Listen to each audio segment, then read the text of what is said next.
भारतीय दर्शन, साहित्य, ललित कला,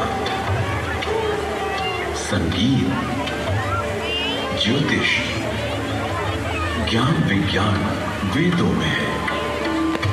वस्तुतः वेद संसार के समस्त पदार्थों का बोध कराते हैं। वेद के भाष्यकार आचार्य साईं